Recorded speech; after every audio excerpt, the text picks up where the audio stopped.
These days, so many people are feeling disconnected, they're feeling adrift, and moms especially are struggling because that whole mom group and sense of community has gotten very disrupted by what's going on with the global pandemic, with shutdowns and everything else. And one of the challenges that we run into is, how do we build community?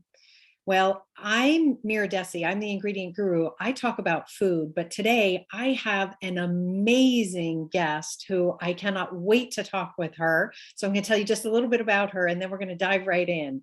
So my guest today is Becky Wells. She's the founder of Hippie Moms. She's a nutritional therapy practitioner. She's also the host of the Hippie Moms Podcast. And if you have not tuned into this podcast, you truly need to. It's great. Becky's mission is to guide women to live in motherhood with intention by focusing on self-care, their own health, embodying the change they want for their families. She's also all about building community and helping these mamas support each other. Becky, thank you so much for being here. Oh, Mira, I am so honored to be here. I just love you. And I'm just so grateful that we can co-create together in this space. So thank you for having me. Yeah, well, and I love the work that you do. You know, I predominantly talk about food, like that's my thing, what's in what we eat and how people can nourish their families. But the truth of the matter is, we're more than just what we eat. We are whole beings, and there's so many pieces and parts that go along with that. I think one of the biggest things that I love is how much you focus on self-care, because I feel like a lot of mamas tend to forget that part. Well, I think it's easy. I mean, Mira, we've been conditioned, by our mothers and their mothers to always put everyone else first and to sacrifice. And it's kind of been, it's been respected, and that's how we are. But really, it's such a detriment to ourselves and to the people that we serve when we don't show up in wholeness and in who we're meant to be. It's kind of a very backward thinking. And so my goal is to kind of shift that perspective and help women give themselves permission to make self-care a priority. Yeah, I love that, because unfortunately, over the last decade at least, but especially the last couple of years, I feel like in some ways burnout has become a badge of honor. And I'm done with that. Oh, yes. Can we all just be done with that? Yes, absolutely. And, I think the other thing that I love is how you're making it such a priority for so many people to understand that if you take care of yourself, you're teaching your family to also take care of themselves. Like, you're breaking that generational story. Yes. That says you come last. Yes. And, and it's really, if you really think about it, let's do two different scenarios. Okay. One is a mother that wakes up, she gets on her phone, she runs to the kitchen and starts making lunches and gets the kids up, and everything's just kind of chaotic. There's just this energy, and the kids feel it. That's the energy between, maybe she starts to feel resentment towards her husband because she's not full. She feels exhausted and tired, and she's not feeling well. And then how does she have energy to do anything? And then she's teaching her children that this is the way the world operates. Yeah. And a mother that wakes up, and maybe she takes 5 to 10 deep breaths and just notices, hey, I'm alive. I have a new day today. And she drinks some water, and maybe she does a quick stretch, and just something simple that can take 10 minutes. And then she moves into her day. There's just this energetic just shift that can happen. And the thing is, a lot of women, I think, have this misconception that self-care is going to take all this time and all this effort. But it's not true. It's really simple. And it's about being intentional and really saying, you know what? I deserve to feel good. I deserve to be happy, and I deserve to operate in the flow of life. And that's really what we want. And so it's just shifting little things where we can start to integrate into our lives. And what's beautiful is that builds momentum, and that builds more momentum. And we can start to create more things in our life that help serve us and thus serve our family.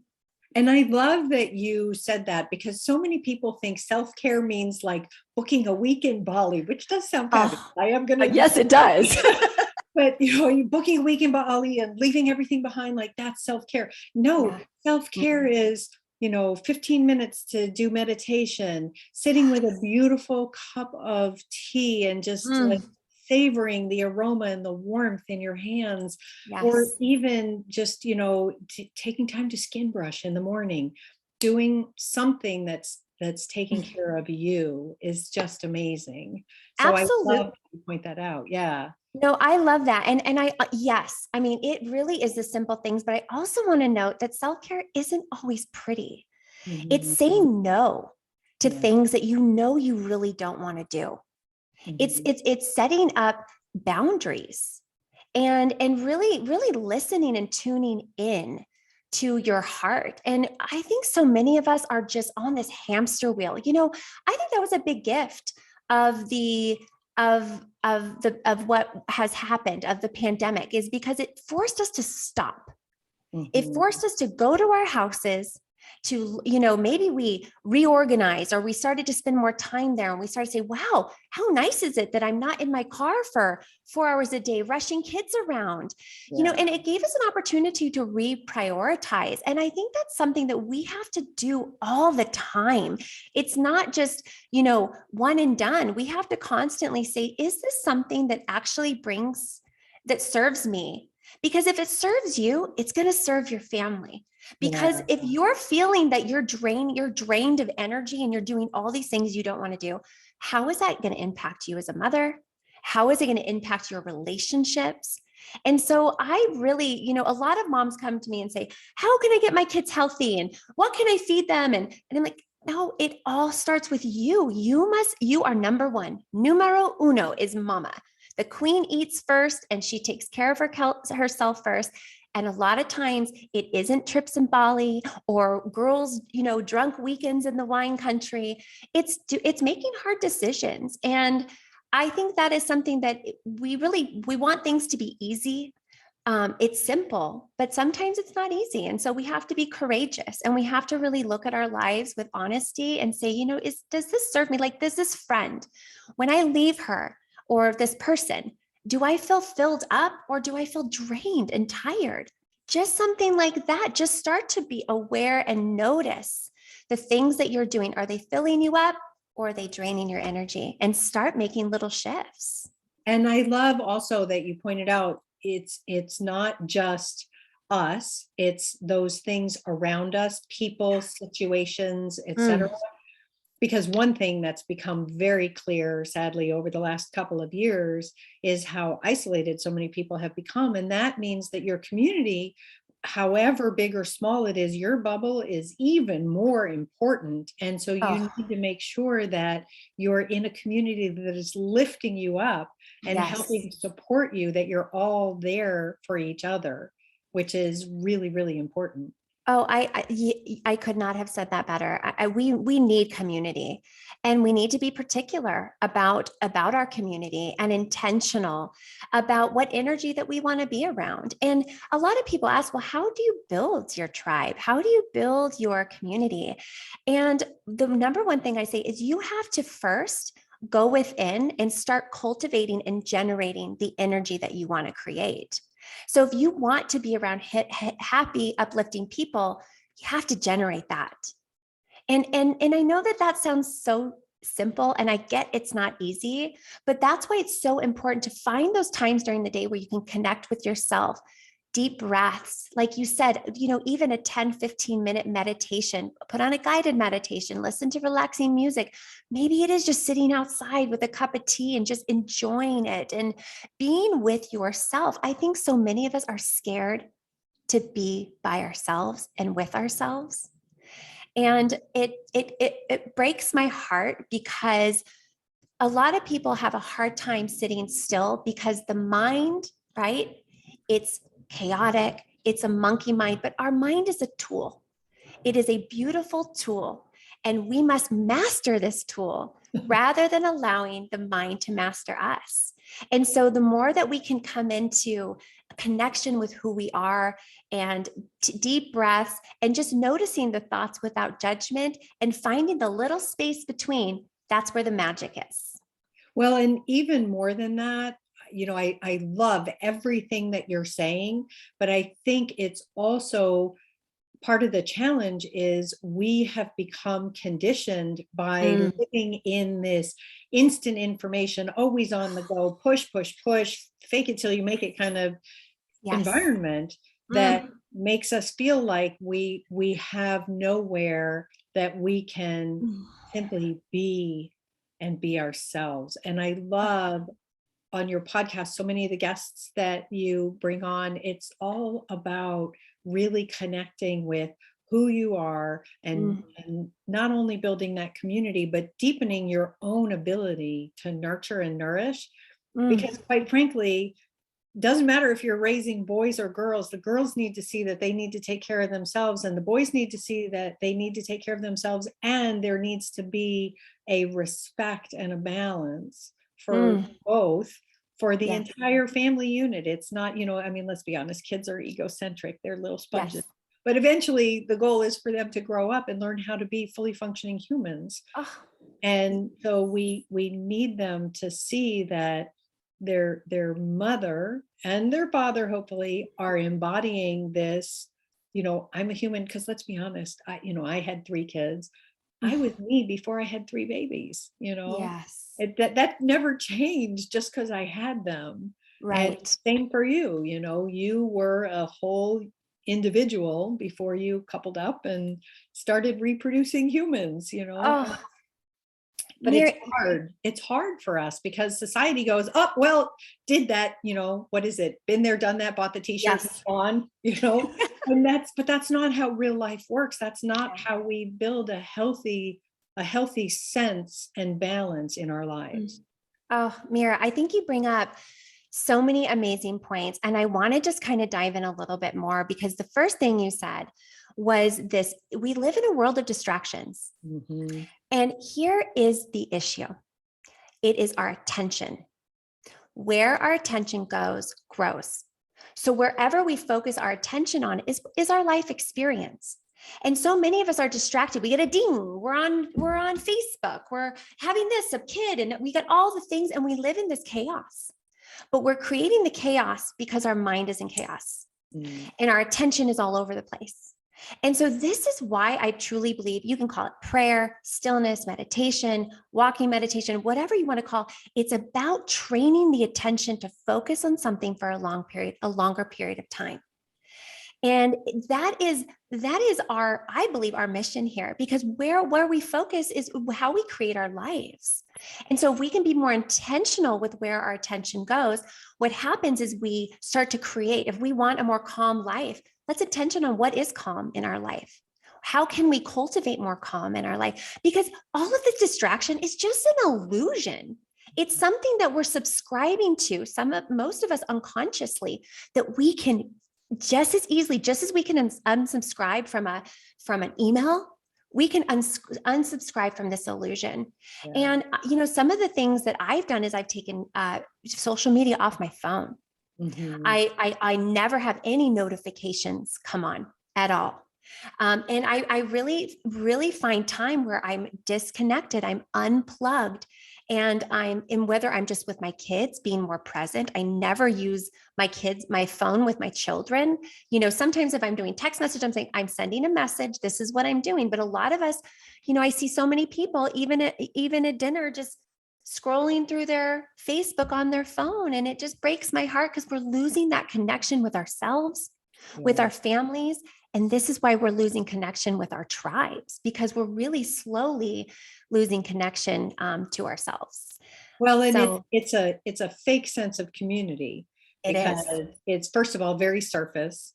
Yes. There's no depth to it. And the other thing is there's no true one-to-one. You're not really getting to know somebody. No. I mean, I have learned to be grateful. My social circle, like everybody else, has shrunk to a very small few, but in return, our friendship has gotten so much deeper because we've really been able to focus on each other, which is just wonderful. And I love that.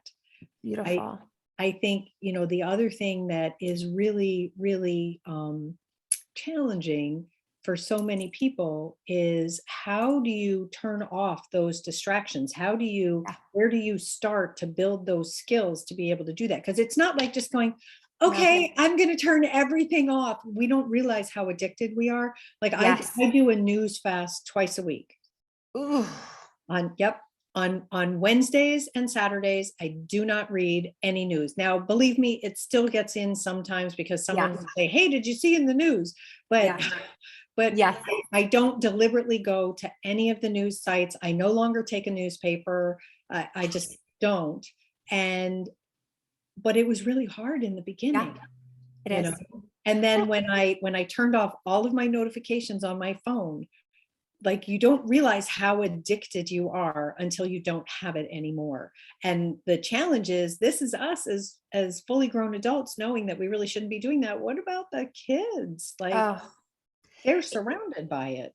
It's unprecedented. It really is. And, here's, I think, the biggest message that I really want moms to really feel is that if you want your child to be or do something, you have to embody it yourself, because they do not do what you say. They do what you do. Yeah. They truly are you and your spouse. And to me, that just breaks my heart sometimes, because I'm like, no. But you know what? They are the fuel to do the work and truly become the human that we want our kids to be. And if we're constantly distracted and we're not present and we're not taking care of ourselves and we're not eating well and we're low energy, that's what our children are going to learn as the norm. And so part of us, I understand if you're listening to this, mama, and you're starting to feel that tinge of mom guilt. I hear you and I feel that. But I just want to give you another perspective. The guilt is there as just a little like nudge to say, hey, you know what? There's a better way. So instead of, honing in on the guilt and sitting with it, say, you know what? Thank you. Thank you for showing me that this is the wrong direction, that I want to move this way. And then all we have to do is, what do? We move our focus. And we say, you know what, I'm going to be more present. And so one of the things that I really wanted my kids to be more present and to not be on screens all the time. And so what do I have to do? I have to be more present. They know I meditate. They see that. I don't expect them to sit down and meditate for as long as I do, but they see it. And I know as they grow older, that's going to be part of their reality. That's going to be part of who they are. And it doesn't, and that's another thing. It doesn't happen this instantaneous, like you mentioned earlier, this instant gratification. We must, just like the world evolves, that Mother Earth has evolved over millions and millions of years, just by little tweaks. That's what we need to do, because so much we want this A to Z right away. Nope, you got to go to A to B and B to C. And sometimes you go back to A and then you move forward. It's these little steps, and it's about being consistent and just, moving forward and getting out of our own way. I love that. And just like when people are changing their diet, start with one thing. Pick one thing. So, because I would be very overwhelmed if I thought, I got to give up all my news. I got to take off all my notifications. I got to make time for myself in the morning. I got to shift how I can. No, pick one thing. Maybe, you know what? I'm going to shuffle to the kitchen in the morning and have myself a cup of tea before I wake up anybody. Yes. Or maybe it's, you know what? I really don't need these 2 apps on my phone. I can turn those ones off. Like, just pick something, anything. Yes. I love that you say that, because I feel like it's so important to remember that just like you didn't develop these habits immediately, you're not going to get rid of them immediately. So you pick one, you master that, and then you move on to the next one. Hopefully with a supportive community, like the wonderful podcast that you have, where you have guests who talk about so many different aspects of being and wellness and how to be present. And I love what you just said. It's when we do these little things, they're like little victories, and we're like, yes, I got this. Okay, what's next? What's next? When we try to take on so much, we fail because we are building new neurological pathways. And that does not happen overnight. Just like all the neurological pathways that we have, they were not built overnight. We have to slowly move and build new ways of living. And when we fail, we're just like, oh, I failed, just like the diet, just like all these things. No, you didn't fail. The diet's failed you.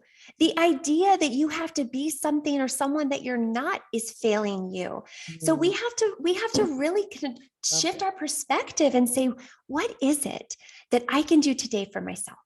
And how can I nourish myself? Maybe that is a bath. Maybe it's just, yes, a skin brush. Maybe it's drinking water, or, saying, you know what, I'm not going to get on Facebook today, or I'm not going to turn on the news. It can be anything. And so that's what I love is whatever you're hearing, my friends, that resonate with you, like, oh, that's a good idea. That's your sign. That's your little epiphany. That's it. And all you have to do is move forward with that and implement and integrate. And then you open yourself up for more. Oh, Becky, I love that. Oh, So many good ideas, so much great information. It's really, really wonderful. I really, really want to thank you for being on today. It was wonderful, as always, to talk with you. And so your podcast is called The Hippie Moms, or just Hippie Moms, actually, is the name of it. It's the Hippie Moms Podcast. Okay. And then where can people find it? And how can people find you? Yes, so I'm on all major podcast platforms, so Spotify and Amazon and iTunes. And then I have a website at thehippiemoms.com. It's HIPPIE moms, plural.com. And if you are on Facebook, we actually do have a Facebook community of Hippie Moms. And even though you mentioned, Mira, it is hard to connect because it is a kind of superficial. This is a very loving, non-judgmental group where we just support each other. It's just all about living a holistic lifestyle, self-care, and it's very inclusive, and we have no tolerance for any, things that aren't in alignment with positive, loving energy. So I definitely recommend you joining us there too. That sounds great. Well, Becky, it was fabulous to talk with you again. And I'm sure we'll talk again soon. Oh, I hope so. I can count on it. But in the meantime, thank you for sharing your wisdom, your beautiful, positive radiance. And I just love the encouragement and what you're doing and what you're bringing into the world. Thank you. Oh, thank you, Mira. And I love and respect your work so much. I just admire you for all the things you're doing and helping people change the way that they eat. I mean, this is all about changing the future generations and the future of our world. So I am so honored to be here and so grateful for this co-creation. Oh, thanks so much. Folks, it was great to have you here. Remember to click down below, hit the bell so that you know when we have the next episode. But I'm really, really looking forward to having you join in and come back for more great guests. Take care. Bye. Bye.